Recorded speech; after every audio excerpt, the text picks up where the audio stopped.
Então, Colossenses capítulo 1. Paulo, apóstolo de Cristo Jesus pela vontade de Deus, e o irmão Timóteo, aos santos e fiéis irmãos em Cristo que estão em Colossos. Graça e paz a vós da parte de Deus, o nosso Pai, e do Senhor Jesus Cristo. Damos graças a Deus, o Pai do nosso Senhor Jesus Cristo, sempre que oramos por vós, pois temos ouvido acerca da vossa fé em Cristo Jesus e do amor que tendes por todos os santos. A fé e o amor que tendes e manifestais se devem à esperança que vos está reservada nos céus, acerca da qual já ouvistes falar pela palavra absolutamente verdadeira, que é o Evangelho, o qual chegou até vós, como também chegou a todo mundo. Em todo o mundo o Evangelho está necessariamente frutificando e crescendo, como também entre vós, desde o dia em que o ouvistes e compreendestes a graça de Deus na verdade. Foi assim que aprendestes de Epáfras, nosso amado conservo, o qual é para vós fiel ministro de Cristo, o qual também nos contou do vosso amor no Espírito. Amém. Vocês notaram que foi um pouquinho diferente da versão que nós temos, né? Porque o que eu estou lendo aqui é a tradução que eu fiz desse texto a partir do grego, tá? Eu vou pregar mais com base na minha tradução, mas eu vou usar a nossa Bíblia aqui também, tá? Nós vivemos dias em que os nossos relacionamentos estão cada vez mais artificiais.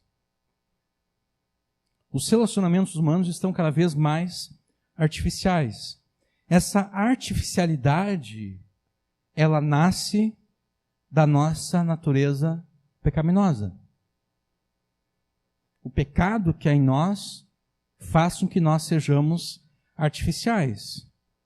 E nascendo em nós, essa artificialidade, ela é facilitada e, na verdade, em grande medida, ela é incentivada pelas redes sociais. O advento das redes sociais destruiu por completo a privacidade das pessoas. Não há mais privacidade. A pessoa vai num restaurante, ela tem que tirar foto do prato que ela está comendo. E dizer para todo mundo, olha, eu estou comendo isso aqui.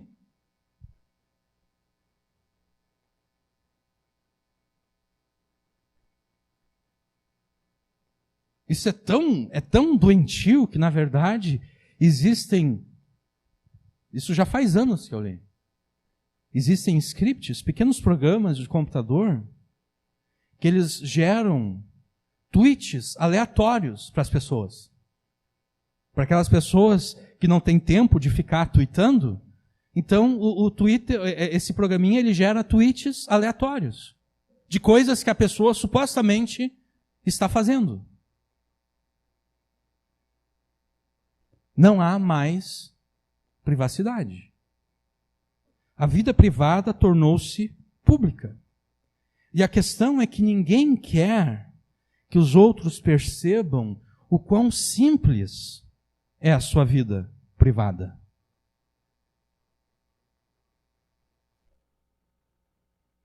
Na verdade, ninguém quer que ninguém perceba o quão insignificante é a sua vida privada.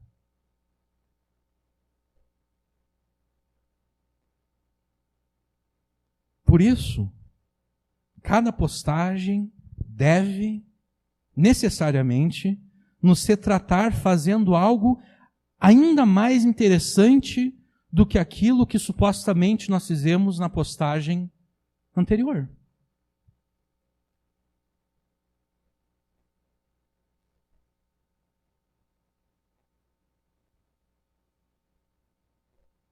Cria-se, então, uma dicotomia entre a vida real e essa vida artificial, porque o problema é que, pela sua própria natureza, é impossível que a vida consista de eventos que sejam cada vez mais interessantes do que os eventos anteriores. É impossível.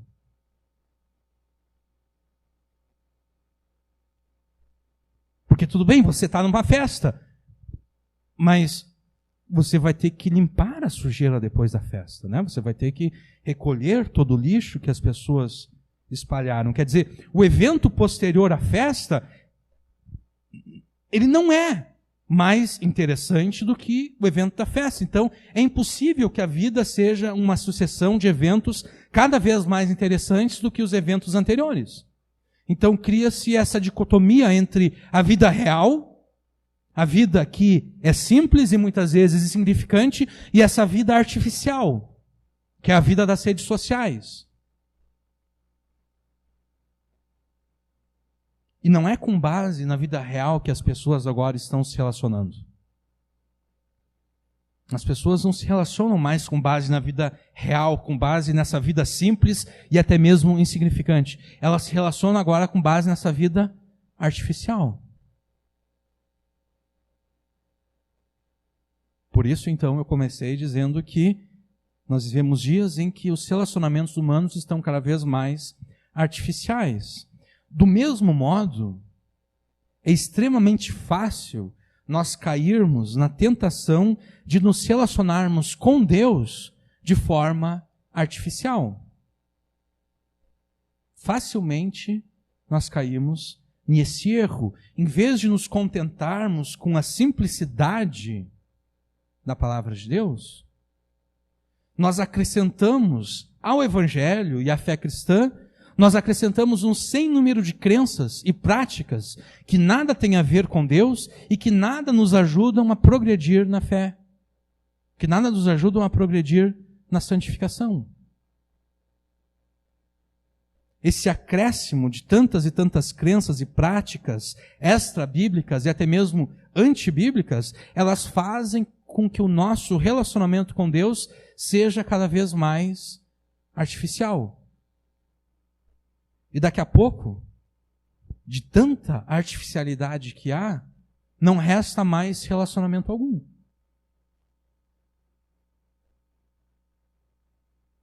Tanta artificialidade foi colocada no relacionamento que agora não há mais relacionamento algum. O relacionamento tornou-se uma farsa. O próprio relacionamento tornou-se uma artificialidade. Não resta relacionamento com Deus de forma alguma. Este era o erro que a igreja de Colossos estava cometendo.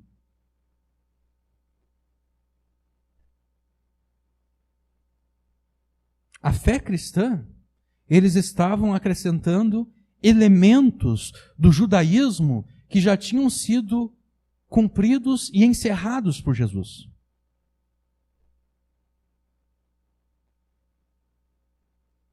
Eles não estavam satisfeitos em se relacionar com Deus por intermédio de Jesus, tendo Jesus como mediador entre Deus, entre eles e Deus. Eles não estavam satisfeitos com isso. Então eles começaram a acrescentar artificialidades, coisas que o próprio Deus ordenou na antiga aliança, mas que agora tinham sido encerrados por Jesus.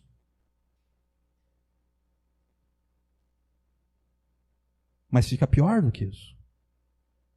Porque se já é ruim acrescentar essas coisas que Jesus encerrou, pior ainda é acrescentar crenças e práticas pagãs. E era isso que a igreja de Colossos também estava fazendo. A fé cristã, eles tinham acrescentado esses elementos do judaísmo encerrados por Jesus, somados a outros elementos de religiões e filosofias pagãs, que faziam parte da cultura da cidade de Colossos.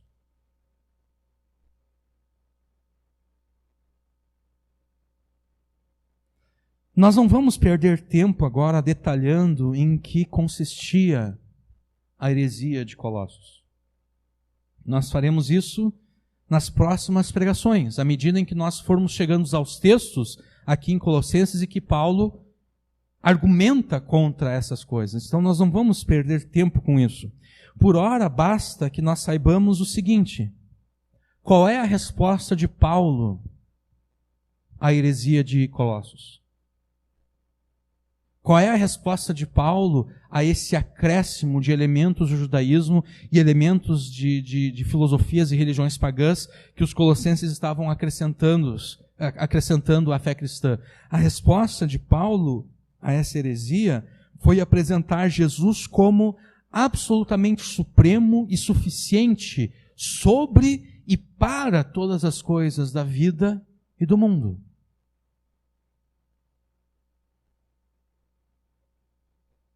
É exatamente dessa forma, em uma única frase, que a gente pode resumir toda essa epístola, toda essa carta. Se a gente estivesse na escola e o professor nos desse como tarefa resumir em uma frase apenas a epístola aos Colossenses, essa frase seria o seguinte: Jesus Cristo é absolutamente supremo e suficiente sobre e para todas as coisas da vida e do mundo. Se você quiser progredir na vida cristã e dessa forma alcançar as bênçãos que são tuas em Cristo, saiba que você não precisa acrescentar nada a Jesus. Todas as coisas que você precisa na vida e no mundo estão escondidas em Jesus, estão escondidas em Jesus. Em tudo aquilo que Ele é em si mesmo, em tudo aquilo que Ele fez, e em tudo aquilo que Ele ensinou. Jesus é absolutamente supremo e suficiente sobre e para todas as coisas da vida e do mundo. Vocês notaram que eu tive que usar duas preposições, né? Sobre e para, porque supremacia, ser supremo, pede como preposição sobre. Quem é supremo sobre alguma coisa, né? E suficiência pede como preposição para. Quem é suficiente para alguma coisa. Então, por isso, duas preposições. Jesus Cristo é absolutamente supremo e suficiente sobre e para todas as coisas da vida e do mundo. Agora, como essa supremacia de Jesus e a sua suficiência se relacionam com esse texto introdutório que nós lemos aqui, com esses 8 versículos? Como que a suficiência de Jesus e a sua supremacia podem te ajudar a ter um relacionamento autêntico com Deus, não marcado por artificialidade alguma? Nada poderia ser mais simples do que o mandamento do amor. Amar a Deus acima de todas as coisas e ao próximo como a si mesmo. É nos termos do mandamento do amor que nós podemos entender os versículos introdutórios dessa carta. Se nós fôssemos resumir esses 8 versículos aqui, nós teríamos o seguinte mandamento: manifeste a tua fé em Cristo e os frutos do Evangelho pelo teu amor aos irmãos no Espírito Santo. Manifeste a tua fé em Cristo e os frutos do Evangelho. Então, duas coisas que são manifestadas: a fé em Cristo e os frutos do Evangelho. Manifeste a tua fé em Cristo e os frutos do Evangelho. Como é que a fé em Jesus e os frutos do Evangelho são manifestados? Pelo teu amor aos irmãos, amor este que é exercido na esfera do Espírito Santo. Manifeste a tua fé em Cristo e os frutos do Evangelho pelo teu amor aos irmãos no Espírito. Para que você se relacione de forma autêntica com Deus, é preciso que você manifeste a tua fé em Jesus. Ou ainda, é necessário que você manifeste os frutos do Evangelho. É através do amor a Deus e aos irmãos, este amor que é gerado, que é regido, que é definido pelo Espírito Santo, é através deste amor que você manifestará a tua fé em Jesus e os frutos do Evangelho.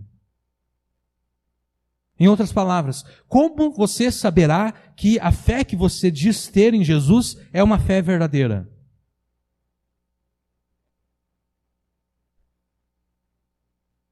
Né? Porque às vezes nós crentes temos essas dúvidas. Será que eu sou salvo mesmo? Será que os meus pecados foram de fato perdoados por Deus? Será que a minha fé em Jesus é uma fé verdadeira? Ou será que eu me enquadro naquilo que Tiago fala na epístola dele? Será que a minha fé é uma fé morta? Bom, você saberá se a tua fé em Jesus é uma fé verdadeira se essa fé se manifestar pelo teu amor aos irmãos. Você saberá que o Evangelho, de fato, afetou a tua vida se você demonstrar os frutos do Evangelho. E o fruto do Evangelho é este amor no Espírito. Não caia no erro de acrescentar artificialidades ao teu relacionamento com Deus. Porque ao tornar artificial o teu relacionamento com Deus, você vai se esquecer das coisas principais. Você vai se esquecer daquilo que é real e autêntico. Você vai abandonar aquilo que é real e autêntico. Fique com aquele que é real e autêntico. Fique com aquele que é supremo e suficiente para todas as coisas. Fique com Jesus. Tudo aquilo que Ele é, tudo aquilo que Ele fez, tudo aquilo que Ele ensinou. Manifeste a tua fé em Cristo e os frutos do Evangelho pelo teu amor aos irmãos no Espírito. Nós lemos nos 2 primeiros versículos aqui, Paulo, apóstolo de Jesus Cristo pela vontade de Deus, e o irmão Timóteo, aos santos e irmãos fiéis em Cristo que estão em Colossos. Graça a vós e paz da parte de Deus, nosso Pai, e do Senhor Jesus Cristo. Ao contrário do que a gente poderia pensar, Paulo não foi o fundador da igreja aqui em Colossos. Paulo não foi o fundador dessa igreja, mas ainda assim ele se sente compelido a escrever essa carta para eles, para corrigir os erros daquela igreja e para edificá-los na verdade de Deus e de Cristo. Agora, você sabe por que Paulo faz isso? Por que Paulo se importa em escrever uma carta para uma igreja que ele não fundou? Se a gente fosse ver assim, estritamente falando, a igreja de Colossos não é responsabilidade de Paulo. Ele não fundou aquela igreja. Não foi ele que plantou aquela igreja. Não foi ele que foi lá em Colossos e evangelizou os primeiros crentes que formaram aquela igreja. Por que Paulo sente a responsabilidade de escrever para uma igreja que ele não fundou? Paulo sente essa responsabilidade porque ele é um apóstolo. Ele é um apóstolo de Jesus Cristo. Não pela sua própria vontade, mas pela vontade de Deus. Apóstolo, no grego, significa enviado. O apóstolo é aquele que é enviado. Só que a ênfase recai não na pessoa que está sendo enviada, mas sim na pessoa que enviou o apóstolo. A ênfase recai no comissionamento da pessoa que está sendo enviada. Foi Jesus quem comissionou a Paulo e o enviou. Foi Jesus que fez isso. De modo que a autoridade de Paulo para tratar dos assuntos da igreja não é propriamente sua, mas do próprio Jesus. Isso quer dizer que ninguém poderia chegar para Paulo e dizer: quem tu pensa que é para escrever essa carta a uma igreja que não tem nada a ver contigo? Uma igreja que tu não fundou, quem tu pensa que é? Paulo diz: eu sou um apóstolo de Jesus Cristo. Eu fui comissionado por Jesus Cristo.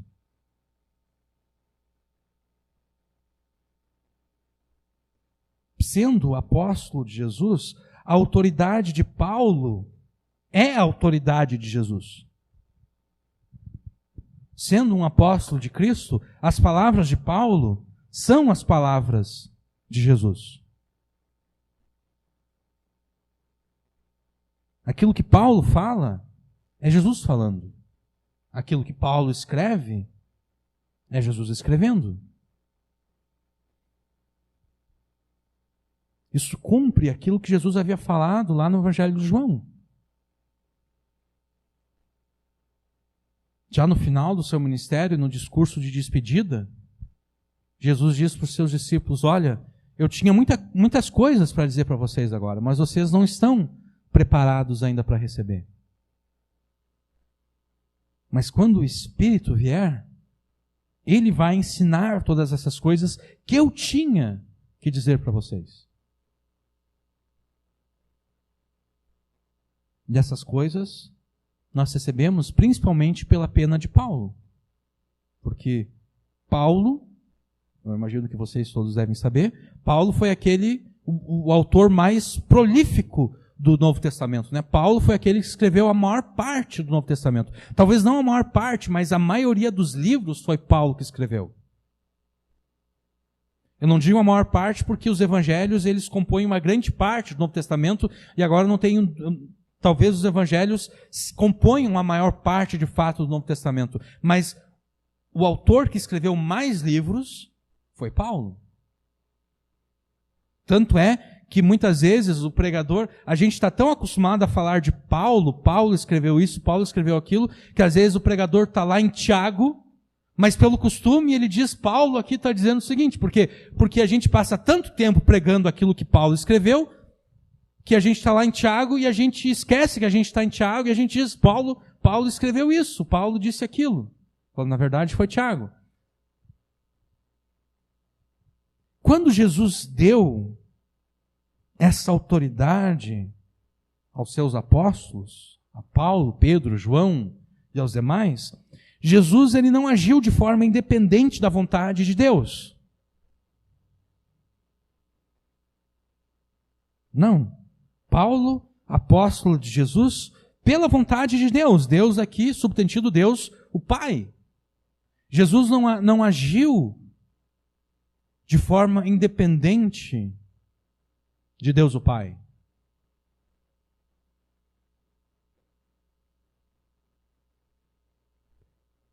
E somando isso àquilo que nós dissemos antes, quando Jesus falou, quando o Espírito Santo vier, Ele vai ensinar vocês toda a verdade, tudo aquilo que eu não posso dizer para vocês agora, o Espírito Santo não age de forma independente de Jesus e do Pai.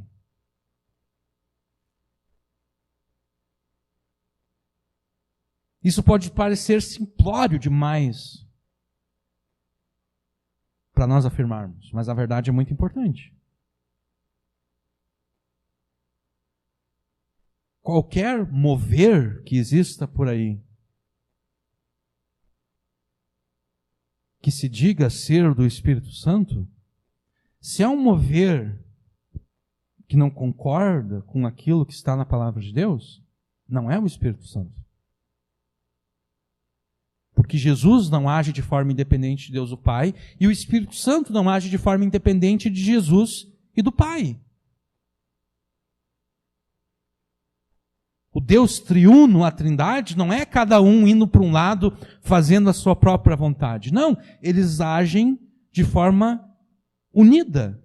Deus o Pai, Deus o Filho, Deus o Espírito Santo. Eles agem em concordância, em harmonia uns com os outros. Então, quando Jesus deu essa autoridade para os seus apóstolos, Jesus não estava agindo de forma independente da vontade de Deus o Pai. Pelo contrário, tanto Paulo, quanto Pedro, quanto João e todos os demais apóstolos de Jesus citados no Novo Testamento, todos eles foram comissionados por Jesus segundo a vontade de Deus o Pai. Agora, antes de nós prosseguirmos, é necessário dizermos o seguinte: hoje, há muitos que se autodenominam apóstolos. E eu não vou entrar no mérito da discussão se de fato eles são apóstolos ou não. Não vou entrar nesse mérito. Considerando que eles sejam apóstolos, eles não são apóstolos no mesmo sentido em que Pedro foi um apóstolo. Eles não são apóstolos no mesmo sentido em que Paulo foi um apóstolo.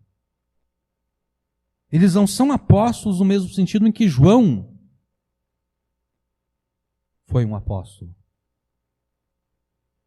O colégio apostólico formado pelos 12 e por Paulo, esse colégio ele é irrepetível.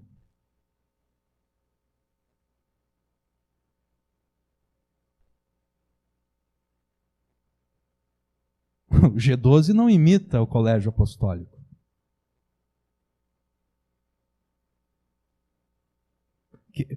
Quem gosta de sucessão apostólica é o catolicismo romano, né? Porque quem é o Papa, senão o sucessor de Pedro? O Papa é o apóstolo da Igreja Católica. Quem gosta de sucessão apostólica, de que nós precisamos de apóstolos, é o catolicismo romano. Eles precisam de sucessão apostólica. A Igreja neotestamentária verdadeira não precisa.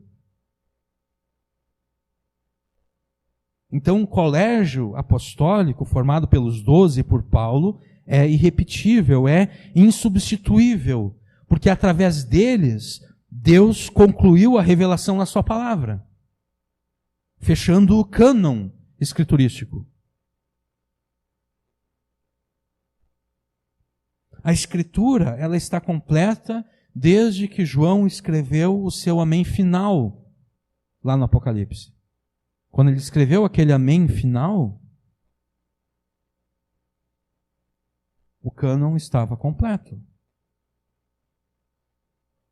O que significa que, existindo apóstolos hoje, a autoridade desses apóstolos de hoje não é semelhante à autoridade de João, Pedro, Paulo.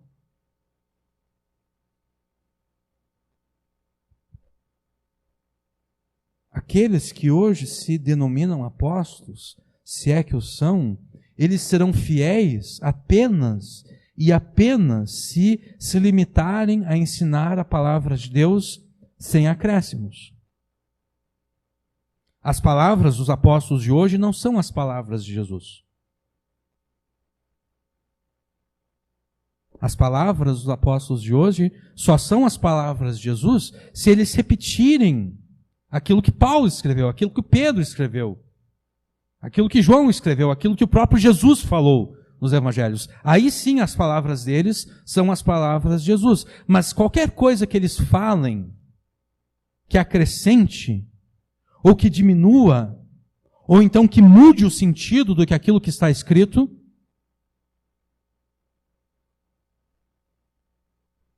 eles se tornaram verdadeiros anticristos. Anticristo é aquele, né? A gente fica muito preocupado com o anticristo, né? Mas João fala de muitos anticristos na sua epístola. Anticristo é toda aquela pessoa que se coloca contra Cristo. Se eu acrescento algo à palavra de Deus, eu me torno um anticristo. Talvez não um anticristo final, mas eu me torno um dos anticristos de que João falou na sua epístola. Se eu retiro algo da palavra de Deus, eu me torno um anticristo. Se eu modifico aquilo que está escrito, eu me torno um anticristo. Jesus louvou, lá em Apocalipse, Jesus louvou a igreja de Éfeso, porque a igreja de Éfeso colocou à prova aqueles que se diziam apóstolos, e não eram.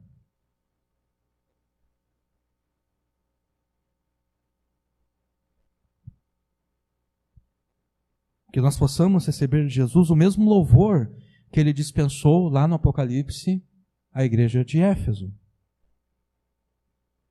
Voltando então aqui. Paulo não fundou a igreja de Colossos, mas por ter sido comissionado por Jesus para zelar sobre a igreja e para cuidar dela, Paulo se sentiu compelido a escrever-lhes. E ao escrever-lhes, Paulo, com Timóteo, deseja a graça e a paz de Deus para os irmãos santos e fiéis daquela igreja. Mas Paulo não apenas deseja a graça e a paz sobre eles.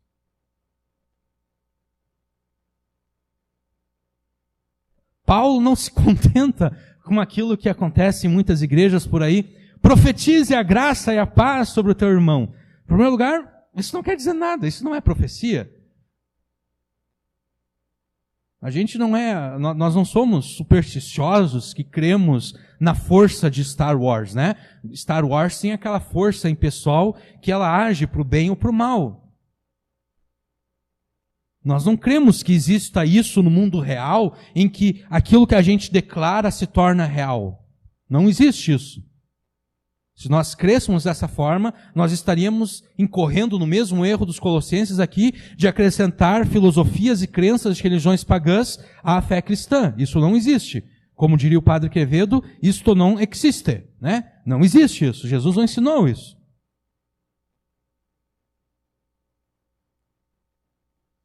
Paulo não apenas deseja a graça e a paz sobre eles. Paulo se assegura de que os irmãos santos e fiéis de Colossos, de fato, receberão a graça e a paz de Deus. Paulo se assegura disso. E como Paulo se assegura de que o seu desejo, de fato, se cumprirá e se mostrará real? Paulo se assegura disso escrevendo à igreja. É através da carta que ele está escrevendo que aquela igreja vai experimentar a graça e a paz de Deus. Por quê? Porque se aquela igreja permanecer neste caminho de acrescentar coisas contrárias à fé, ela não vai experimentar a graça, ela não vai experimentar a paz de Deus. Você não é um apóstolo de Jesus. Você não recebeu de Jesus a comissão de cuidar do bem-estar espiritual das igrejas. Mas pela fé em Jesus, o que você é? O que você é pela fé em Jesus? Discípulo de Jesus, o que mais? O que mais? Servos, que mais? Irmãos, que mais? Filhos de Deus. Pela fé em Jesus, você é um filho de Deus. E sendo filho de Deus, o teu Deus e Pai deu a você a responsabilidade, não de cuidar do bem espiritual das igrejas, mas de cuidar do bem espiritual dos teus irmãos em Cristo.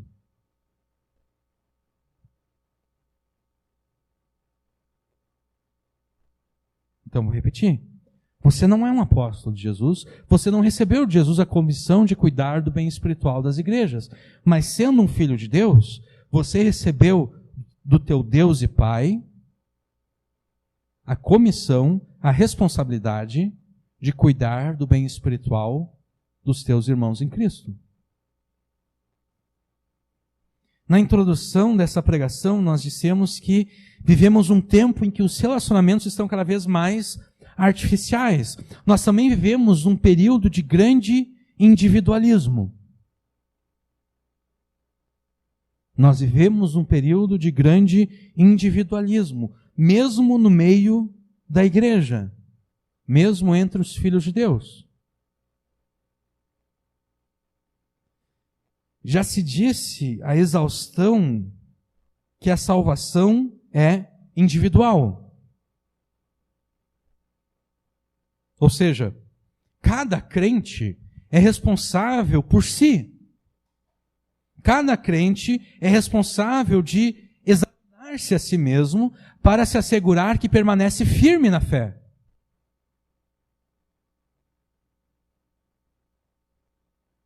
A salvação é individual, mas sendo individual nesse sentido, a salvação ela é também corporativa.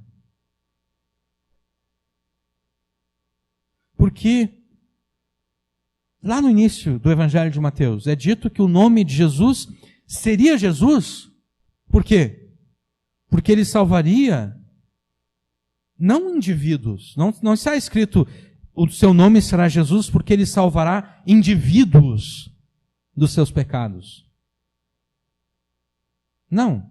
Está escrito, o seu nome será Jesus, porque ele salvará o seu povo, o povo dele, o povo que pertence a ele, ele salvará o seu povo dos seus pecados.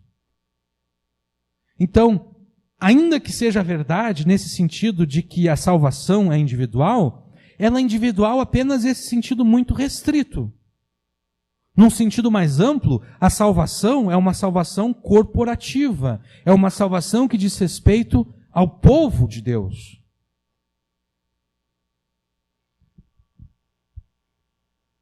Jesus não veio salvar meros indivíduos. Jesus veio salvar um povo. Isso quer dizer que nós dependemos uns dos outros para que permaneçamos firmes na fé. Porque foi assim que Deus planejou. Deus planejou que os seus filhos, que o seu povo, dependesse uns dos outros, para que pudessem ficar firmes na fé. Isso fica claro em passagens como Romanos 12, 1 Coríntios 12. Nessas passagens, Paulo afirma que os crentes individuais são insuficientes para si mesmos. E como é que Paulo faz isso? Como ele demonstra isso? Através da metáfora da igreja local como um corpo. Em Romanos 12 e em 1 Coríntios 12, Paulo usa a metáfora do corpo, o corpo humano, para se referir à igreja local. Nessa metáfora, cada crente representa ou um órgão, ou um membro, ou alguma operação no corpo. Então, o nosso corpo tem o quê? O nosso corpo tem olhos, tem nariz, né? Tem ouvidos, tem boca, tem braços, tem mãos, tem pernas, tem pés, e assim por diante. Um pé, quando separado do corpo, imagina que alguém chegasse aqui agora e decepasse o meu pé. A única forma do meu pé sobreviver seria se alguém de vocês me levasse correndo para o hospital com o pé, né, esse pé que foi decepado, colocado em algo com gelo, né, me levasse correndo para o hospital para que pudesse ser feita uma cirurgia para os médicos lá pegarem e implantar o pé novamente. Um pé, quando separado do corpo, ele jamais vai sobreviver.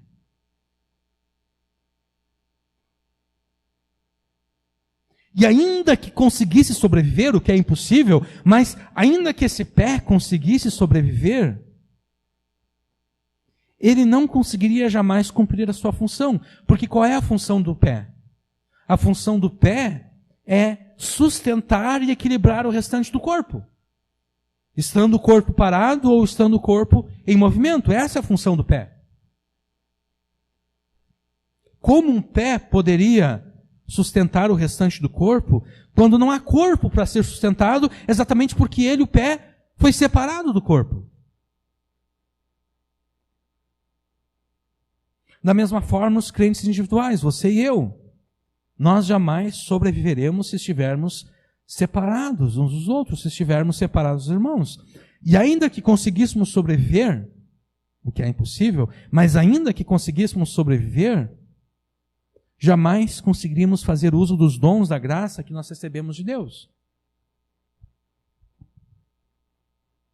Porque os dons da graça, eles foram distribuídos a todos os crentes, isso Paulo afirma em 1 Coríntios 12 e Romanos 12, os dons da graça de Deus foram distribuídos a todos os crentes para que cada um dos filhos de Deus abençoe os seus irmãos por meio daquele dom recebido.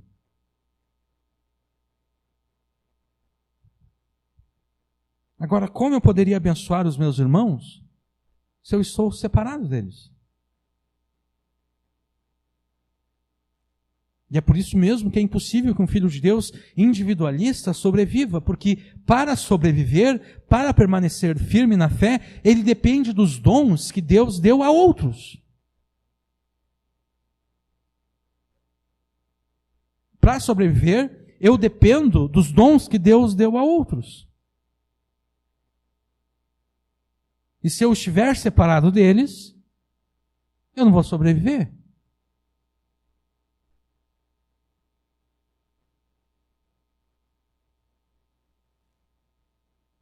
Por ser individualista, tal irmão estará privando-se a si mesmo da graça de Deus manifestada pelos dons que Deus deu aos seus irmãos. e ao privar-se da graça de Deus, só há um destino para ele: a morte. Ele não vai sobreviver sozinho. Voltando àquilo que nós dizíamos antes, o teu Deus e Pai deu a você a responsabilidade de cuidar do bem espiritual dos teus irmãos. Você deve garantir que os teus irmãos em Cristo recebam nas suas vidas como dádiva a graça e a paz de Deus. Apenas para ficarmos nos termos citados por Paulo aqui. Você deve se envolver com os seus irmãos em Cristo, para saber como eles estão e como você pode ajudá-los. E ao fazer isso, você automaticamente permitirá que eles se envolvam com você. E que eles saibam como você está e que eles saibam como eles podem te ajudar. Porque é uma via de mão dupla. É impossível eu estar num relacionamento em que a outra pessoa se abre e eu não me abro também. Isso é comunhão, né? A comunhão é quando as duas pessoas ou mais pessoas que fazem parte daquela comunhão estão abertas umas para as outras. É por isso, numa das pregações que nós fizemos em Salmos, nós vimos que Deus proíbe que os seus filhos tenham comunhão com os incrédulos. Mesmo com aqueles incrédulos que são parentes nossos, mesmo com aqueles incrédulos que são nossos amigos. Deus proíbe que os seus filhos tenham comunhão com os incrédulos. Por quê? Porque a comunhão pressupõe esse estar aberto para influenciar e ser influenciado. Como um filho de Deus pode estar aberto para ser influenciado por um incrédulo? Não pode. Então não pode existir comunhão entre luz e trevas. O único relacionamento que pode existir entre luz e trevas é aquele relacionamento em que a luz ilumina as trevas, em que aquele que é filho de Deus influencia os incrédulos sem se deixar influenciar pelos incrédulos.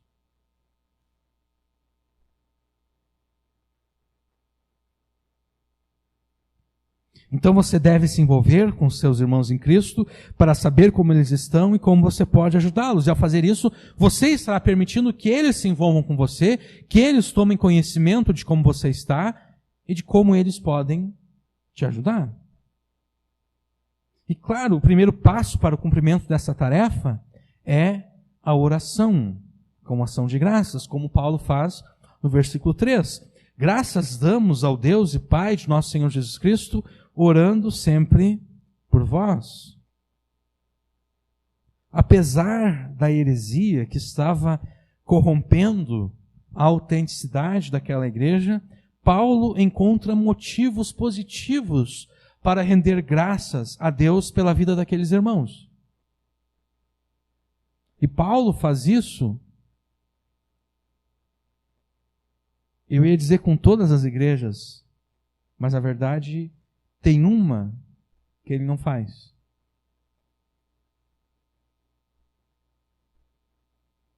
Ele não faz isso com as igrejas da Galácia. Ele faz isso até com a igreja de Corinto, que do ponto de vista ético e moral era uma das igrejas mais problemáticas que já existiu.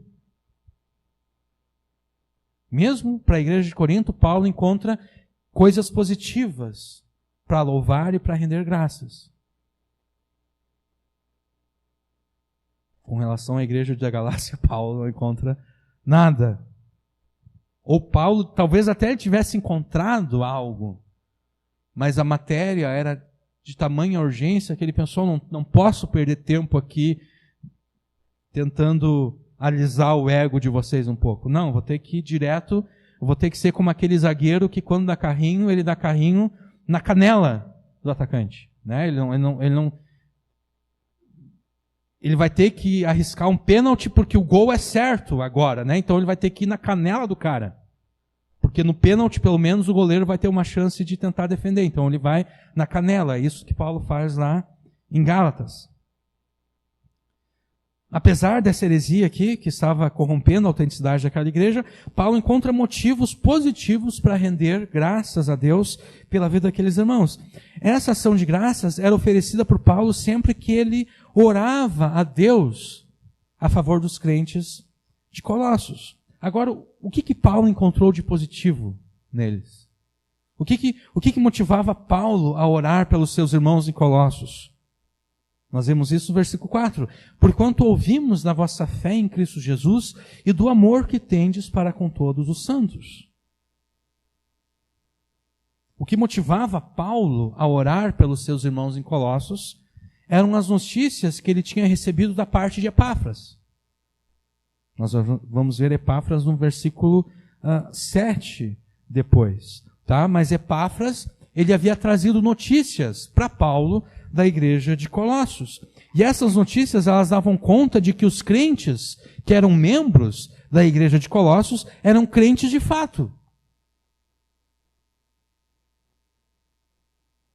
Os crentes daquela igreja eram crentes de fato. A fé que eles professavam ter em Jesus era uma fé verdadeira, era uma fé legítima, que se mostrava de que forma? Se mostrava pelo amor que eles tinham por todos os santos.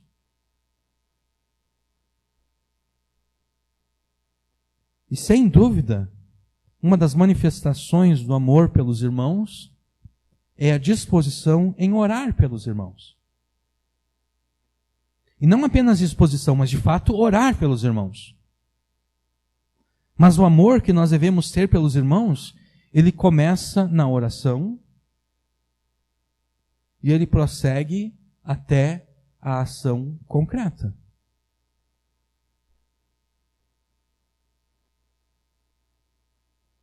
Vamos imaginar que alguém aqui do nosso meio está passando necessidades financeiras.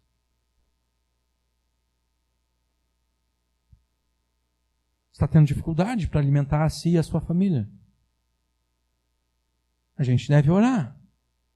Mas se a gente apenas orasse, a nossa oração seria uma ofensa a Deus. Né? A gente sabe que a família lá está passando fome e a gente está aqui orando, ó Deus, providencia trabalho, providencia sustento lá para os teus filhos. Mas a prateleira cheia de comida e a gente não se digna a levar nada para eles. É uma oração ofensiva e pecaminosa.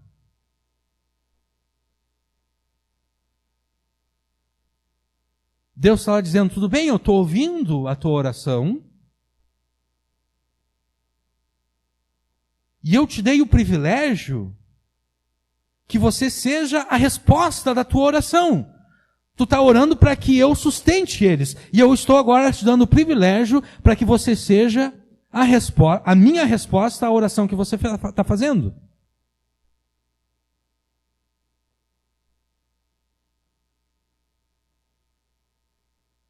Uma oração que fica apenas na oração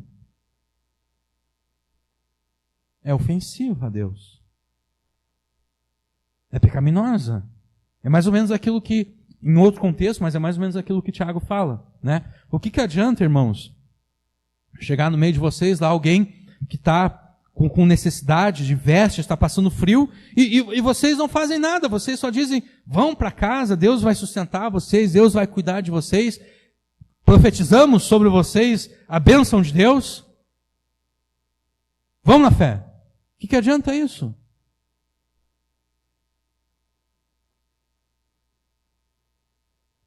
Não adianta nada. Uma fé como essa, diz Tiago, é uma fé morta. É uma fé que não produz nada.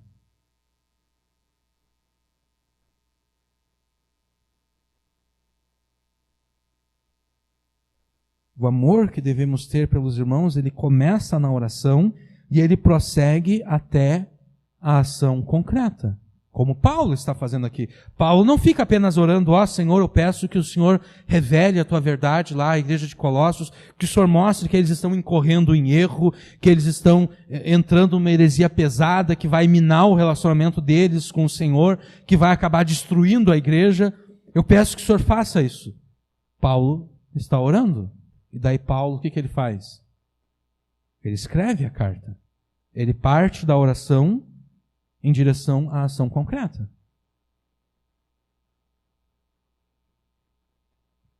Você deve manifestar a tua fé em Jesus de que forma?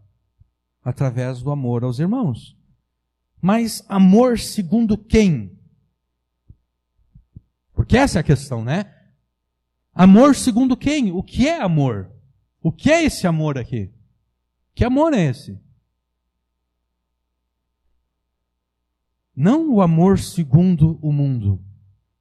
Não aquilo que o mundo diz que é amor. Não aquilo que os incrédulos dizem que é amor. Não aquilo que o diabo diz que é amor. Não aquilo que a cultura diz que é amor. Não aquilo que você pensa que é amor.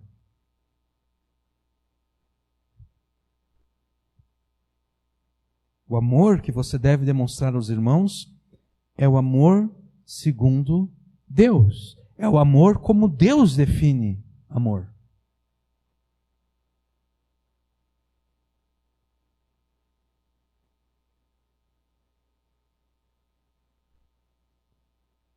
Às vezes os crentes falham exatamente porque a gente não percebe que a gente não pode permitir que o mundo defina as coisas para nós.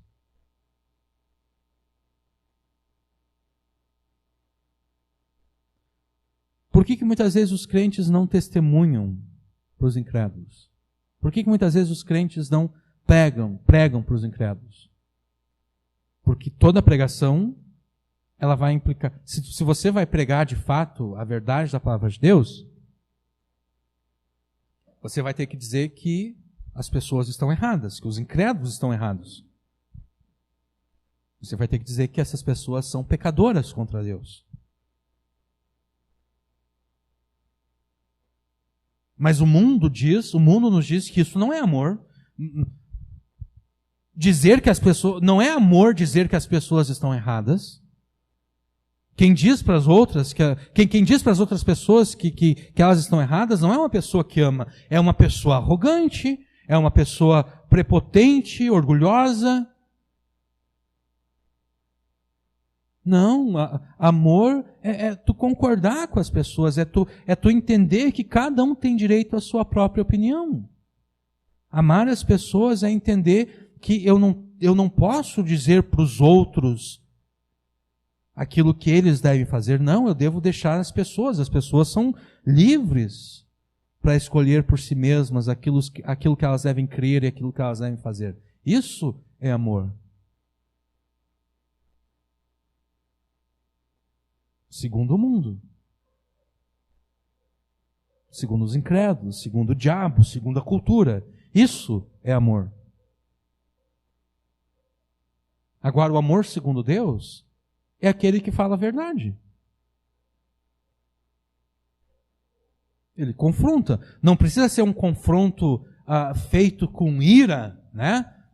Um confronto feito de forma correta, mas tem que confrontar, tem que dizer a verdade.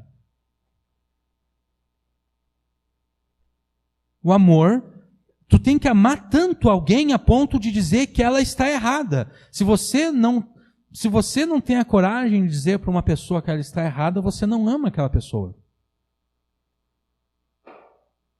Pensar que amar alguém é permitir que a pessoa permaneça no erro é o mesmo que tu vê alguém se afogando, a pessoa vai morrer, e você diz, eu não vou lá incomodar aquela pessoa, deixa ela lá se debatendo na água, eu não vou incomodar ela.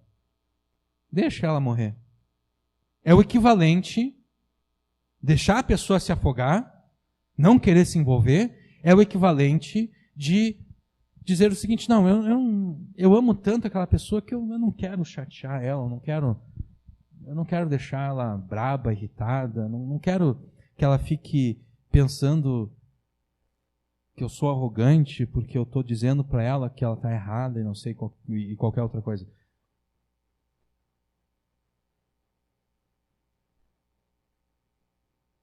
O amor de Deus é um amor que é tão profundo que ele não permite que as pessoas permaneçam no erro. Então, nós devemos demonstrar a fé em Jesus através do amor aos irmãos. Amor segundo quem? Não segundo o mundo, não segundo o diabo, não segundo a cultura, nem segundo aquilo que você acha. O amor segundo aquilo que Deus afirma que o amor é. O amor conforme Deus o define. E como é que Deus define o amor? Como é que Deus define o amor? Para Deus, o amor é o cumprimento da sua lei. Para Deus, o amor é o cumprimento dos seus mandamentos. Jesus disse lá em João: se me amais, vocês vão obedecer os meus mandamentos. Ou ainda Paulo, em Romanos 13: não fiqueis devendo coisa alguma a ninguém, a não ser o amor de uns para com os outros, pois quem ama o próximo tem cumprido a lei. Portanto, não adulterarás, não matarás, não furtarás, não cobiçarás. Ou qualquer outro mandamento, tudo se resume nisso: amarás o teu próximo como a ti mesmo. O amor não faz mal ao próximo, de modo que o amor é o cumprimento da lei. O amor, como Deus o define, é o cumprimento da sua lei, é o cumprimento dos seus mandamentos. E Paulo aqui cita, vocês devem ter reconhecido, Paulo cita aqui os 10 mandamentos. Não todos eles, mas Paulo cita 4 dos 10 mandamentos. Não adulterarás, não matarás, não furtarás, não cobiçarás. O amor é o cumprimento da lei. A prova que Paulo tinha de que os membros da igreja de Colossos eram de fato crentes, santos e fiéis irmãos, a prova que ele tinha era que eles, quando eles se relacionavam uns com os outros, eles se relacionavam com base na lei de Deus e com base nos mandamentos de Deus.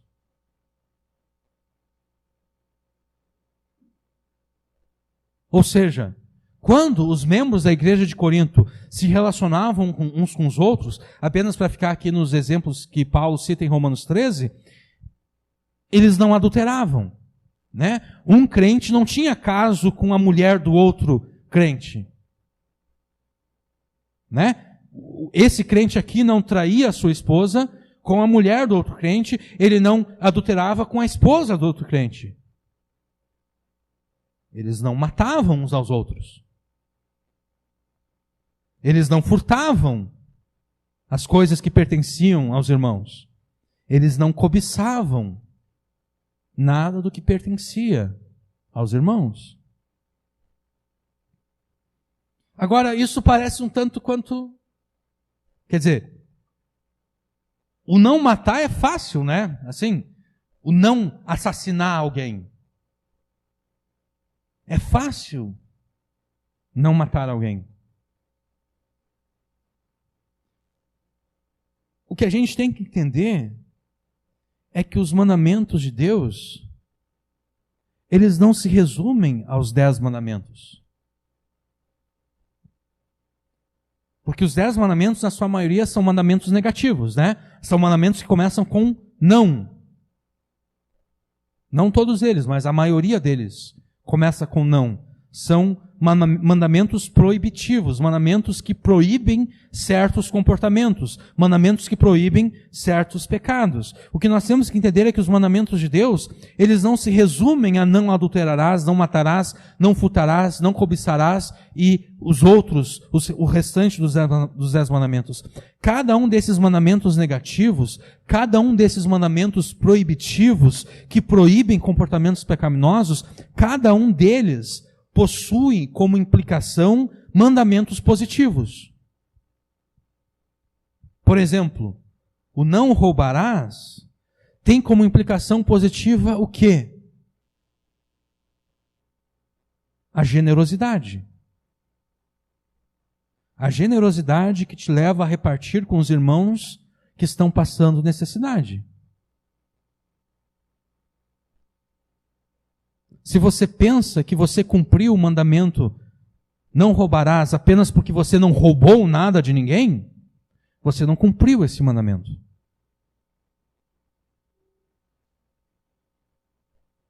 O não roubarás, ele é cumprido quando você não rouba e quando você reparte. É isso que Paulo afirma lá em Efésios. Paulo diz lá em Efésios: aquele que roubava, não roube mais. Pelo contrário, trabalhe para que possa ter com que repartir com aqueles que nada têm. Aquele que rouba é aquele que tira dos outros aquilo que não lhe pertence. Se eu vou roubar o André, aqui, eu vou roubar algo que pertence ao André. Não pertence a mim, mas eu vou tomar a força. Eu vou roubar o André. Aquele que roubava, não roube mais. Pelo contrário, se antes eu tirava dos outros aquilo que não me pertencia, agora eu tenho que dar aos outros aquilo que me pertence. Eu tenho que trabalhar, não apenas para que eu tenha como me sustentar, não, eu tenho que trabalhar para que eu tenha o que repartir com aqueles que nada têm.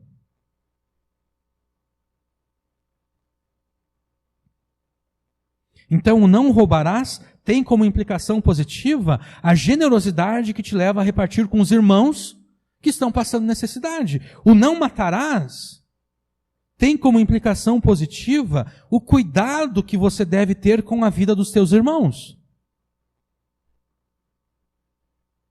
defendendo-os de qualquer que eles tente fazer algum mal.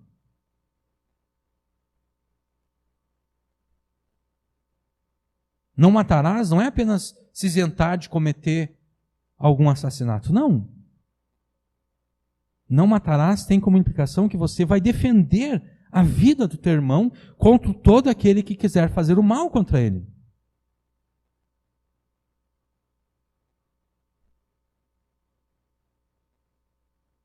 Se você ficar sabendo que estão formando algum complô, alguma armadilha para matar o teu irmão, você vai falar ao teu irmão acerca desse complô e você vai dizer: eu vou ficar firme contigo aqui e a gente vai se defender junto. Eu vou te defender, eu não vou permitir que eles te matem. Não cobiçarás. Cobiçar é desejar aquilo que pertence ao outro, né? Não cobiçarás tem como implicação positiva o cuidado que você deve ter com todas aquelas coisas que pertencem ao teu irmão, zelando por todas elas como se elas fossem tuas. É por isso que no Antigo Testamento a gente lê leis como: se tu está lá na tua fazenda e de repente aparece na tua fazenda um animal que não é teu, o que tu faz? Tu guarda aquele animal e fica cuidando dele. Por quê? Porque se aquele animal não é teu, provavelmente ele fugiu de uma outra fazenda,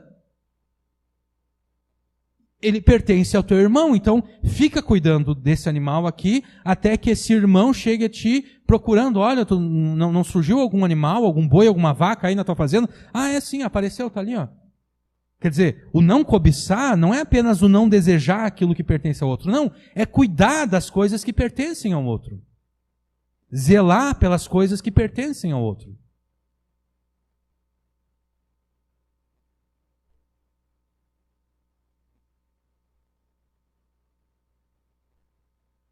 É eu observar da janela da minha casa que tem uma movimentação estranha na casa do meu irmão.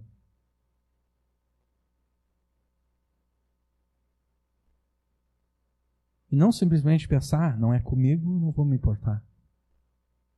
Não, é zelar pelos bens do teu irmão.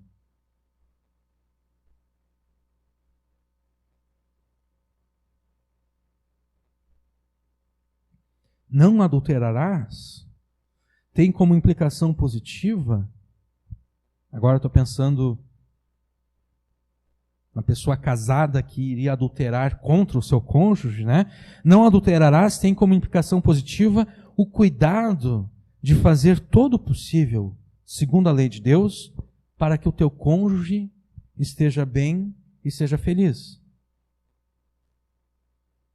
Ou seja, o não adulterarás não é apenas eu me isentar de trair o meu cônjuge, não. É eu fazer de tudo para que o meu cônjuge não tenha nenhuma desculpa para me trair.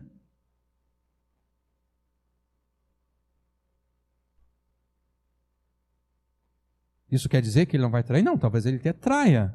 Mas daí vai ser sem desculpa nenhuma.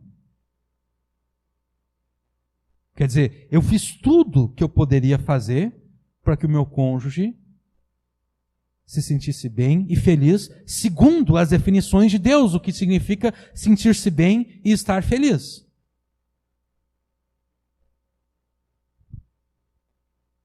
Então, observe que é impossível obedecermos ao mandamento do amor sem que nós obedeçamos aos demais mandamentos de Deus. Não é? Porque é muito fácil chegar aqui e falar desse amor meloso, adocicado que o mundo fala. Ai, eu amo você, irmão, não sei o que. Não. Quando a Bíblia fala de amar os irmãos, não é essa coisa sentimental, melosa que o mundo quer. Não. É um amor de fato prático.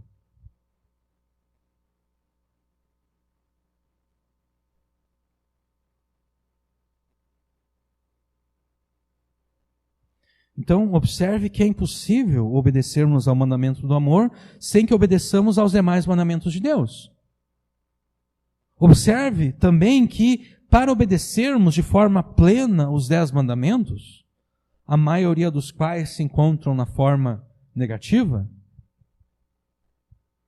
para nós cumprirmos de forma plena os 10 mandamentos, nós temos que ir além das proibições desses mandamentos.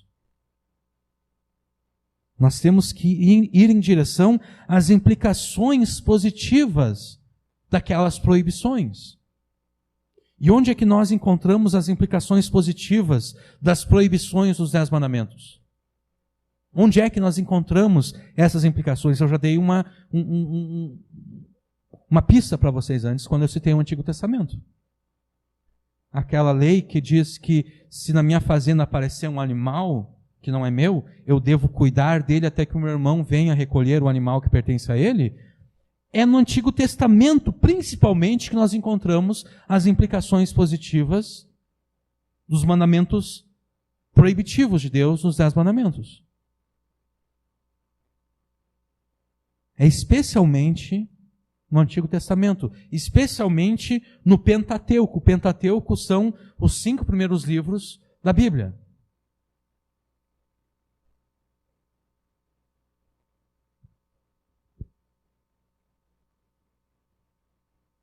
Principalmente no Antigo Testamento e no Pentateuco, que nós encontramos aplicações práticas, situacionais e casuísticas dos 10 mandamentos.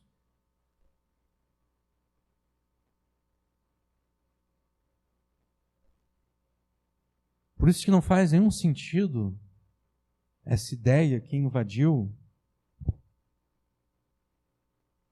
muitas, ou pelo menos algumas igrejas evangélicas, a ideia de que o Antigo Testamento não tem nada a ver conosco. O Antigo Testamento tem tudo a ver conosco.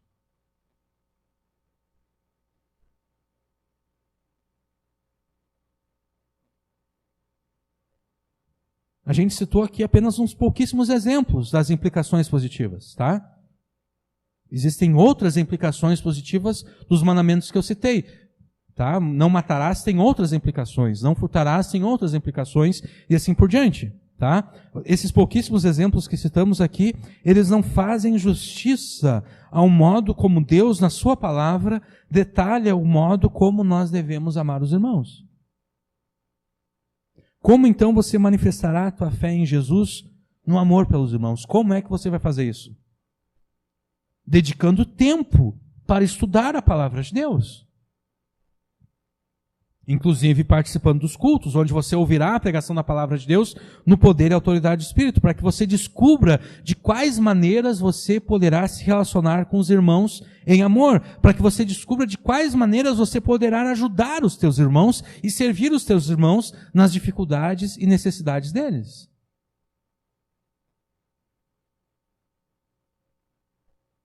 Se o teu amor precisa de ajuda financeira, ajude-o financeiramente. Se ele precisa de consolo e conforto, console-o e conforte-o. Se ele precisa ser animado e fortalecido, anime-o e fortaleça-o. Se ele precisa ouvir uma palavra de exortação e repreensão, exorte-o e repreenda-o. Não para que ele se sinta condenado, mas para que, se sentindo culpado, ele se arrependa. Manifeste a tua fé em Cristo pelo teu amor aos irmãos de todas as maneiras que te são possíveis, segundo tudo aquilo que a palavra de Deus te ordena como mandamento. Dessa forma você estará amando os irmãos, porque o amor é cumprimento da lei. O amor é manifestado pela obediência aos mandamentos de Deus. Manifeste a tua fé em Cristo pelo teu amor aos irmãos. Manifestar a fé em Jesus através do amor aos irmãos nada mais é do que manifestar os frutos do Evangelho na tua vida. Muitas pregações já foram feitas nessa igreja, com base especialmente na parábola do semeador, sobre os frutos que Jesus espera que sejam produzidos por aqueles que verdadeiramente creram nele. É dessa frutificação do Evangelho, então, que nós vamos falar agora. Versículo 5. Por causa aqui faz referência à fé e ao amor lá dos versículos, do versículo 4, tá? É como se Paulo estivesse dizendo o seguinte: a fé que vocês têm e o amor que vocês manifestam, elas se devem a quê? Elas se devem à esperança que vos está reservada nos céus, da qual já antes ouvistes pela palavra da verdade do Evangelho. Paulo afirma que a fé e o amor dos crentes colossenses se deviam a essa esperança que Deus havia reservado para eles nos céus. Que esperança é essa?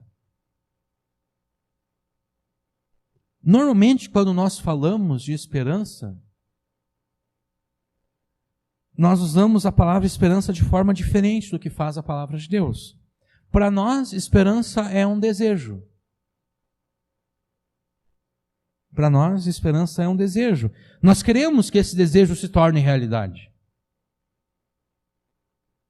Mas nós não temos certeza que, de fato, ele vai se tornar real. É assim que nós falamos de esperança. A esperança como um desejo que nós queremos que se torne real, mas que nós não temos certeza que vai se tornar real de fato. Já na palavra de Deus, a esperança não é um desejo. Na palavra de Deus, a esperança é promessa. E não uma promessa de cumprimento incerto. É uma promessa que certamente será cumprida, porque o Deus que fez a promessa é igualmente poderoso, fiel e bondoso para cumprir. Então, a esperança que estava reservada nos céus por Deus, esperança pela qual os crentes de Colossos permaneciam firmes na fé e no amor, essa esperança era a esperança do cumprimento de todas as promessas de Deus contidas na sua palavra. Promessas contidas na sua palavra e mediadas a eles por Jesus Cristo através do Evangelho. A esperança do cumprimento de todas as promessas de Deus que estão contidas na Escritura é parte da pregação da palavra absolutamente verdadeira, que é o Evangelho. Esse é o sentido aqui da construção no original grego, tá? Esse é o sentido da relação entre os substantivos palavra, verdade e evangelho, no versículo 5, tá? Aqui nós temos da qual já antes ouvistes pela palavra da verdade do evangelho. No original grego aqui existe uma relação específica entre esses substantivos, tá? Entre palavra, verdade e evangelho. Essa relação, ela é de atribuição, tá? Verdade com relação à palavra aqui, a verdade se relaciona de forma... a verdade, o substantivo verdade aqui se relaciona de forma atributiva com relação à palavra, ou seja, verdade está atribuindo a si mesma a palavra, de modo que o sentido não é palavra da verdade, é palavra verdadeira. Esse é o sentido passado pelo grego original. Agora, essa relação de atribuição, ela é ainda mais forte do que se Paulo apenas tivesse usado o adjetivo verdadeiro. Porque ele poderia ter usado, em vez de colocar um substantivo verdade, ele poderia ter colocado o adjetivo verdadeiro. Ele poderia ter escrito direto, de forma palavra verdadeira. Mas ele não fez isso. Por que ele não fez isso? Porque quando existe essa relação de atribuição entre um substantivo e outro, essa relação ela é mais forte do que a relação existente entre um adjetivo e um substantivo. É por isso que na minha tradução eu coloquei como palavra absolutamente verdadeira. Já o substantivo evangelho, ele está numa relação tal que ele define o que significa a palavra absolutamente verdadeira. É por isso que na minha tradução eu coloquei como palavra absolutamente verdadeira, que é o evangelho. Palavra absolutamente verdadeira, ou seja, o evangelho. O evangelho é a palavra absolutamente verdadeira de Deus. E aqui a gente tem que entender o evangelho no seu sentido mais amplo. E não de forma minimalista, como nós normalmente fazemos. O evangelho tem a ver com todas as coisas que se relacionam com Jesus. O evangelho tem a ver com todas as coisas que se relacionam com Jesus. O problema é que nós limitamos essas coisas. Por alguma razão, nós pensamos que as coisas que se relacionam com Jesus, elas estão limitadas apenas àquelas coisas que nós lemos nos evangelhos.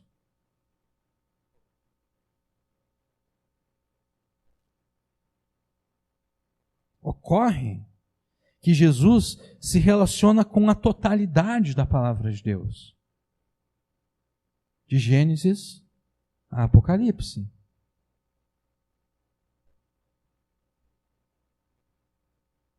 Gênesis 3,15, Deus amaldiçoa a serpente, dizendo que a semente da mulher pisaria sobre a cabeça da serpente, e a serpente lhe morderia o calcanhar. Quem é a semente da mulher? Jesus.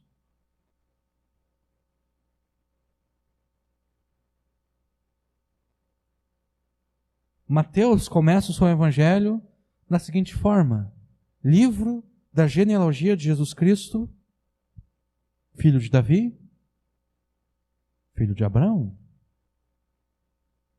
Já Lucas retrocede a genealogia de Jesus até Adão. Está lá Jesus, filho de José, filho de papapá, que esse foi filho daquele, isso foi filho daquele, esse foi filho de Adão e Adão filho de Deus.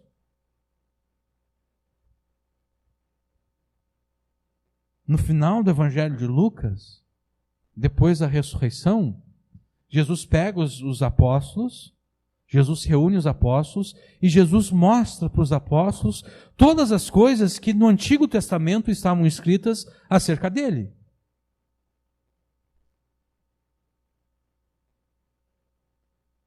Mateus, a todo momento, está dizendo, isso aconteceu para que se cumprisse o que foi dito pelo profeta. E daí ele cita a profecia do profeta. João, quando inicia o seu evangelho, ele inicia o seu evangelho na eternidade. Ele diz, no princípio era o Logos estava com Deus e o Logos era Deus. E daí ele continua dizendo que sem Jesus, sem o Verbo, sem o Logos, nada do que existe teria sido criado.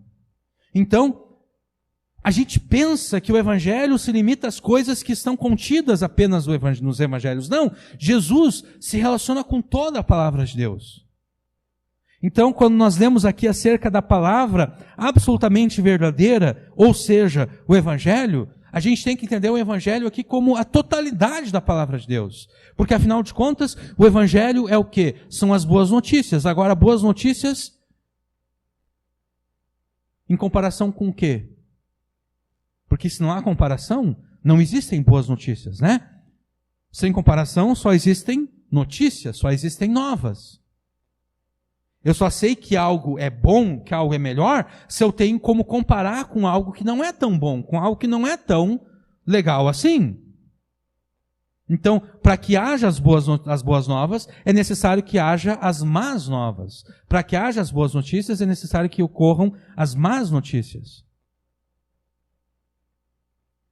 Então, a gente tem que entender o Evangelho aqui como se referindo à totalidade da palavra de Deus. A palavra de Deus que é absolutamente verdadeira, ou seja, o Evangelho.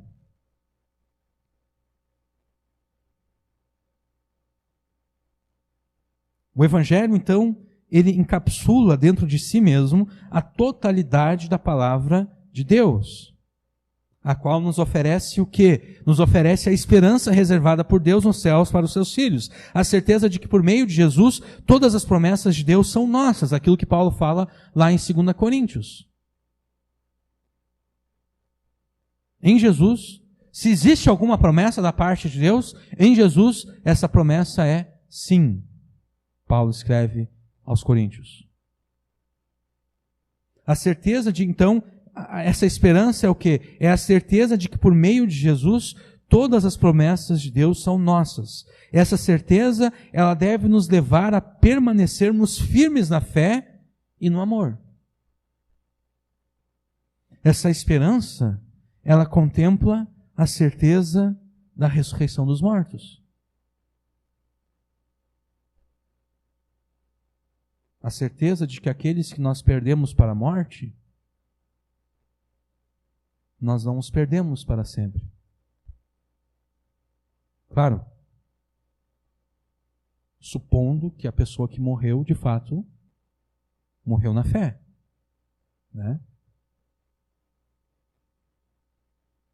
E supondo que aqueles que sentem falta agora da pessoa que morreu na fé, permaneçam firmes na fé até o final. Essa esperança, ela contempla também a certeza de que Deus é o Deus que se orgulha de ser aquele que cura o seu povo. Eu sou o Deus que te cura. Essa esperança contempla também a confiança de que podemos nos achegar a Deus em oração, tendo a certeza de que Ele nos ouve em tudo aquilo que nós pedimos a Ele em nome de Jesus. E eu poderia ficar citando aqui muitas e muitas outras coisas. Essa esperança, ela pertence a todos aqueles que, ouvindo a palavra absolutamente verdadeira de Deus, tendo ouvido, eles creram. É as pessoas que creem a quem pertence essa esperança. A questão então é: você já creu no Evangelho? O Evangelho já chegou até você e permanece em você? A fé que você diz ter no Evangelho é uma fé real e verdadeira ou é uma fé artificial? Versículo 6 nos ajuda a responder essas perguntas. Que já chegou a vós, esse que já chegou aqui é referente ao Evangelho, tá? O Evangelho já chegou a vós, como também está em todo o mundo, e já vai frutificando, e deveria estar acrescentado aqui, e crescendo, como também entre vós, desde o dia em que ouvistes e conhecestes a graça de Deus em verdade. Nós lemos aqui nesse versículo que o Evangelho, quando o Evangelho é crido e recebido, ele necessariamente frutifica e cresce. Paulo afirma que o Evangelho chegou a ele, chegou em Colossos, bem como a todo mundo. Nós vamos deixar para discutir o que Paulo quer dizer com isso aqui, quando nós chegarmos no versículo 13, tá? Versículo 23, desculpe, nas próximas pregações. O importante para nós agora é entendermos que, tendo o Evangelho chegado a Colossos e a todo mundo, o Evangelho teve o seu efeito natural e necessário, que ele sempre tem, que é o efeito de frutificar, é o efeito de crescer. Na construção grega desse versículo aqui, há dois particípios, tá? Um dos quais não está presente na nossa tradução, deveria estar, eu não sei exatamente por que não está, deveria estar. Esses dois particípios são frutificando e crescendo. Esses particípios, eles se relacionam de forma modal com o verbo estar, tá? Ou seja, eles demonstram o que acontece com o Evangelho quando o Evangelho chega e permanece num lugar. Quando o Evangelho chega e permanece no lugar, o que acontece? É natural que ele frutifique e cresça. É esperado que isso aconteça. É impossível que o Evangelho chegue e permaneça numa cidade sem que essa cidade manifeste os frutos do Evangelho e o crescimento que o Evangelho traz. É impossível que o Evangelho chegue e permaneça numa família sem que essa família manifeste os frutos do Evangelho e o crescimento que o Evangelho faz. É impossível que o Evangelho chegue na vida de uma pessoa sem que a vida dessa pessoa manifeste os frutos do Evangelho e o crescimento que ele traz. É simplesmente impossível. É natural e necessário que o Evangelho frutifique e cresça.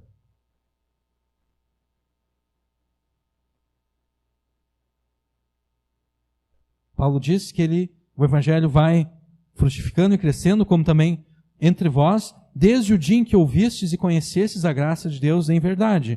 Se desde o dia em que você ouviu e compreendeu a graça de Deus, que atua, essa graça de Deus que atua na esfera da verdade expressa pelo Evangelho, se desde o dia em que você ouviu e compreendeu a graça de Deus, na verdade, se desde esse dia não há a manifestação do fruto, se desde esse dia não há crescimento, algo de muito errado aconteceu.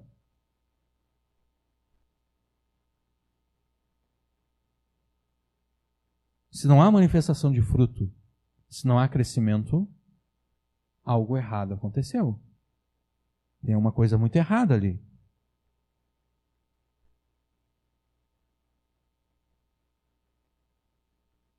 Volte atrás um pouco e analise a tua vida. Analise a vida da tua família. E pergunte, o que está acontecendo que o Evangelho não está frutificando? Por que não há frutos? É natural que haja frutos. Por que não está havendo frutos? É natural que haja crescimento. Por que não está havendo crescimento?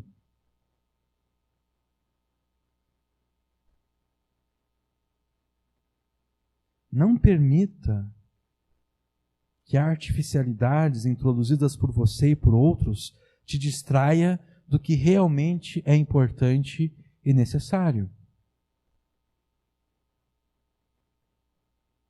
O que realmente é importante e necessário é apenas uma coisa, parafraseando aquilo que Jesus disse para Marta. Apenas uma coisa é necessária: a frutificação. O crescimento. A ideia aqui é de uma planta, né? Se você coloca uma semente na terra, o que é de se esperar? É natural que aquela semente floresça, cresça e frutifique. Se não acontecer isso, é porque tem alguma coisa errada.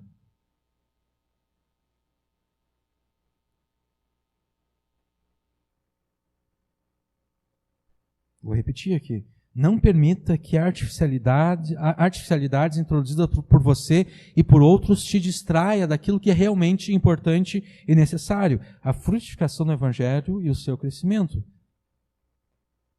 Passe a revisar com a sua família a palavra de Deus, aplicando todas as coisas da palavra de Deus a todas as coisas da tua vida e da vida da tua família. E daí você vai pensar, não, mas isso é muito trabalhoso.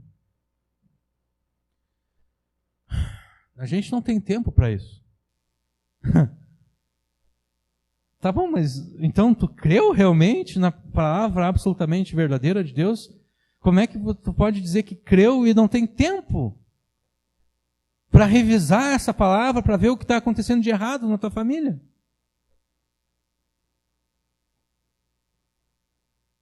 Não é meio estranho? Né? Não, a gente não tem tempo, isso é muito trabalhoso, isso não... Que tipo de crente é você?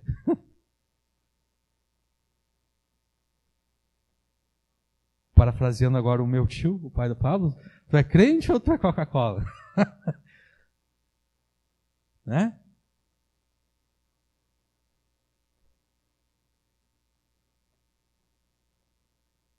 Passe não somente a crer de forma passiva na palavra de Deus, mas creia de forma ativa, praticando aquilo que a palavra de Deus te ordena.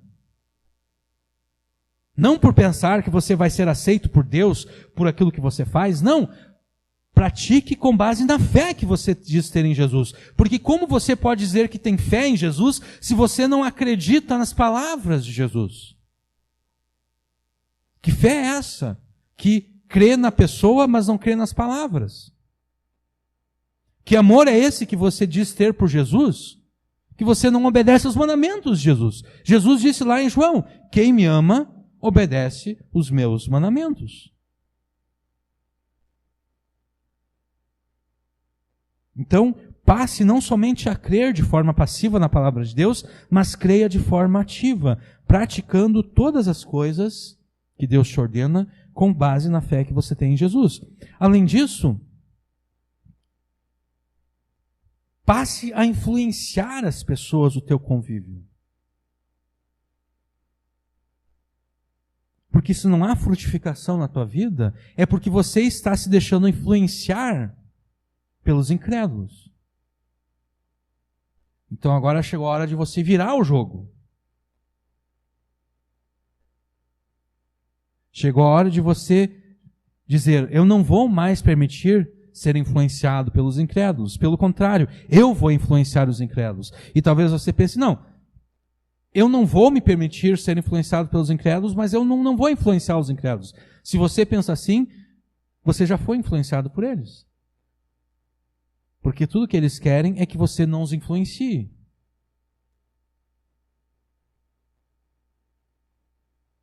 Não há como ser neutro.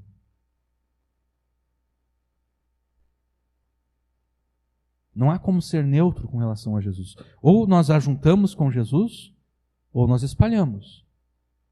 Ou nós estamos a favor, ou nós estamos contra.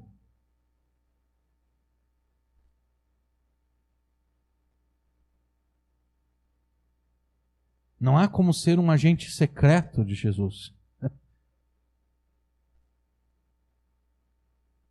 A gente gosta de ver esses filmes de espionagem, o agente da CIA lá, o cara que ele está num país inimigo lá dos Estados Unidos e ele está como um empresário lá, né, fazendo negócios, mas na verdade ele é um agente filtrado que está recolhendo informações e ninguém sabe disso. Não existe isso no reino de Deus.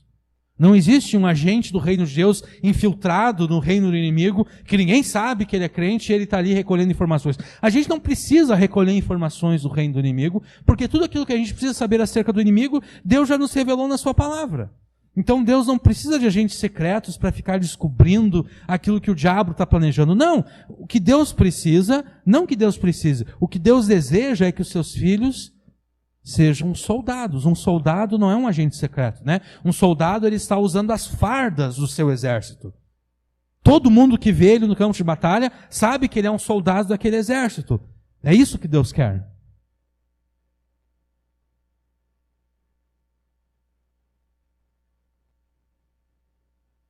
Passe a influenciar as pessoas do teu convívio que ainda não creem no Evangelho, pregando a elas com palavras e com exemplos. Às vezes as pessoas dizem, não, eu vou pregar o Evangelho com exemplos e não palavras. Isso não existe.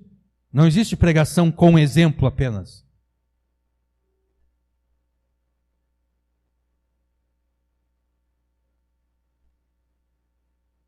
As pessoas atribuem isso a Francisco de Assis, né? Pregue o Evangelho sempre, se necessário, use palavras.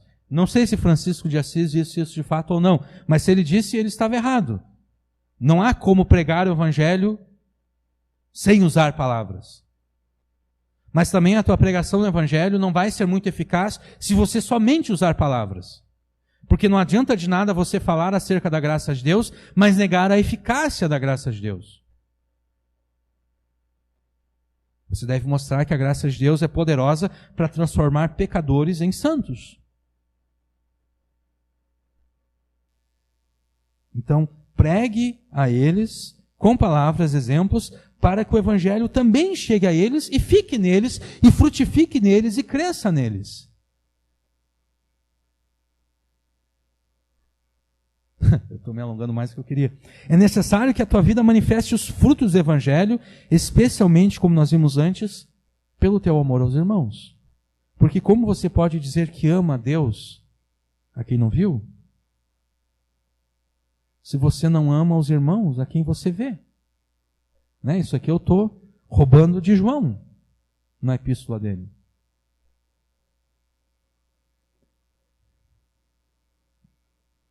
É necessário que a tua vida manifeste os frutos do Evangelho, porque é isso que Jesus nos ensinou e é isso que Jesus requer que os seus ministros preguem à igreja. Versículo 7. Como aprendestes de Epáfras, nosso amado conservo, que para vós é um fiel ministro de Cristo. Antes nós dissemos que Paulo não é o fundador da igreja de Colossos. Provavelmente o fundador é Epáfras. Foi Epáfras que fundou a igreja de Colossos durante o período que Paulo, por 2 anos, esteve em Éfeso, pregando na escola de Tirano.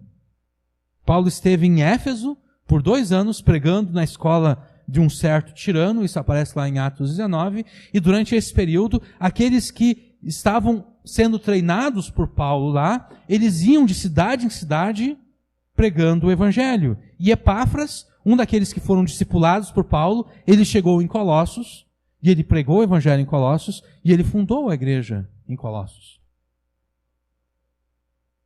Epáfras ensinou aos seus convertidos exatamente isso que Paulo afirma ser verdadeiro entre eles, entre os crentes de Colossos, que o Evangelho deve necessariamente frutificar e crescer aonde quer que ele chegue e permaneça. E é por ter pregado com fidelidade essas e muitas outras coisas que Epáfras é louvado aqui por Paulo como um fiel ministro de Cristo. Um fiel ministro de Cristo a favor dos colossenses. Como é que você mede a fidelidade de um ministro? Como é que você mede a fidelidade de um pastor? Como é que você mede a fidelidade de alguém que sobe ao púlpito e prega para o povo de Deus?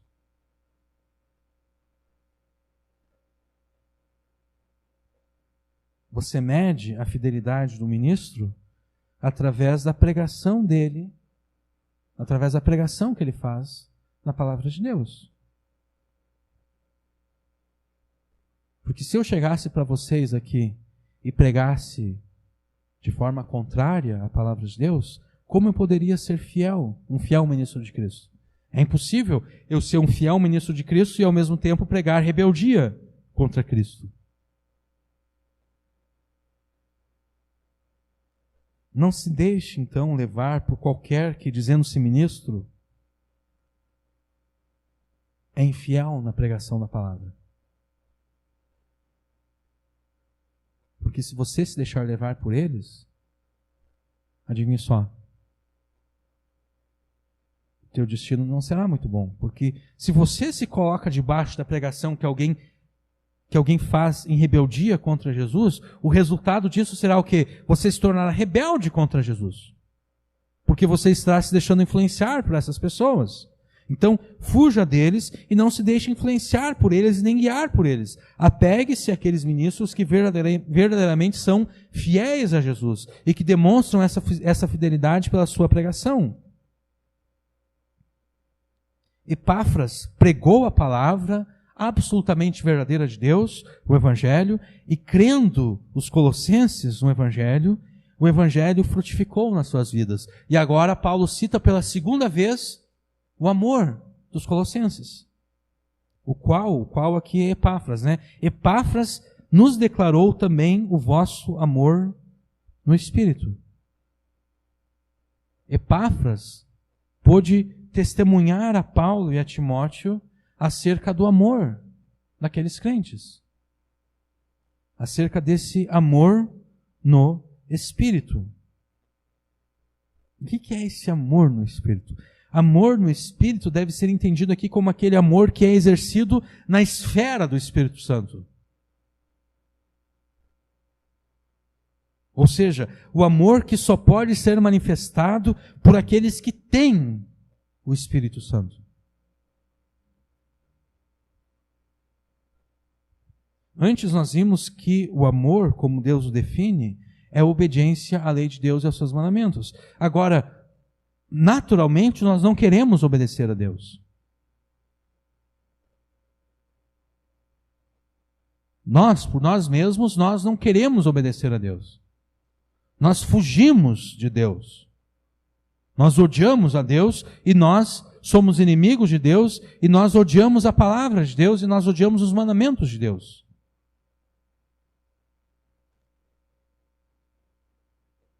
A menos que o Espírito Santo transforme os nossos corações pela regeneração, chamada por Jesus em João 3 de novo nascimento, a menos que o Espírito Santo faça isso, jamais conseguiríamos nem mesmo sequer querer obedecer a Deus, quanto mais de fato obedecer os mandamentos de Deus.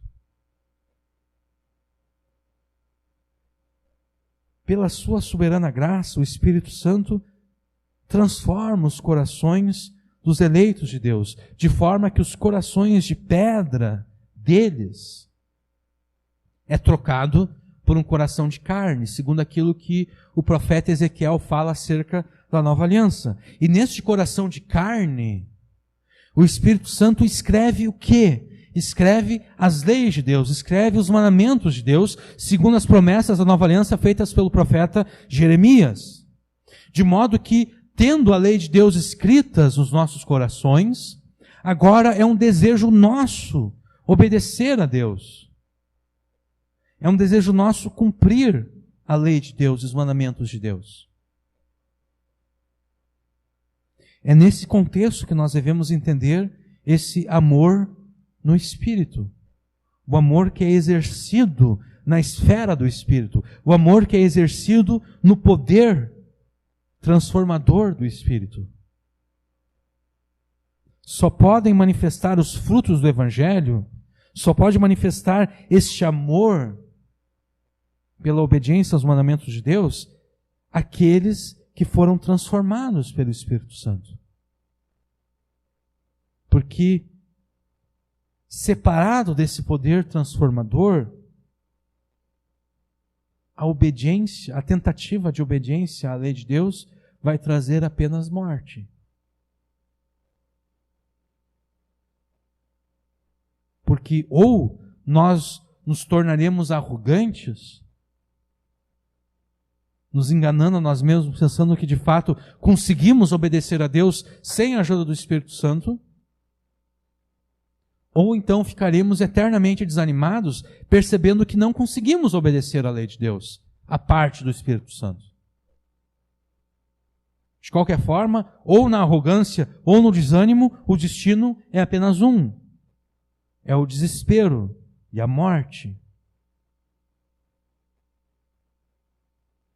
Manifeste os frutos do Evangelho, o amor no Espírito, na dependência do Espírito Santo, buscando dele a capacidade para vencer as tentações, para vencer os pecados, buscando dele também a força para obedecer a Deus.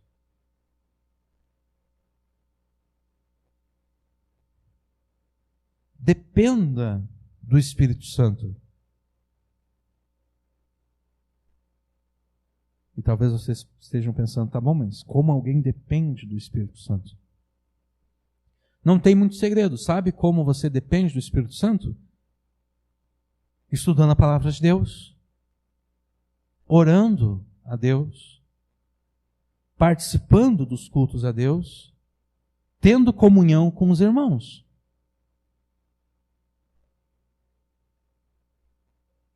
Porque talvez aquilo que eu preciso para vencer a tentação e o pecado é a operação do dom que Deus entregou ao meu irmão. Só que se eu não tenho comunhão com esse irmão, eu nunca vou ser abençoado com um dom que Deus deu a ele. E eu vou ficar lutando e lutando na minha vida contra aquela tentação, contra aquele pecado. Quando, na verdade, se eu tivesse comunhão com aquele irmão, ele poderia conversar comigo, ele poderia até mesmo contar o testemunho dele de como ele conseguiu vencer o pecado, e eu seria abençoado. Então, depender do Espírito Santo é isso. Depender do Espírito Santo é estudar a palavra de Deus, é orar a Deus, é participar dos cultos, é ter comunhão com os irmãos.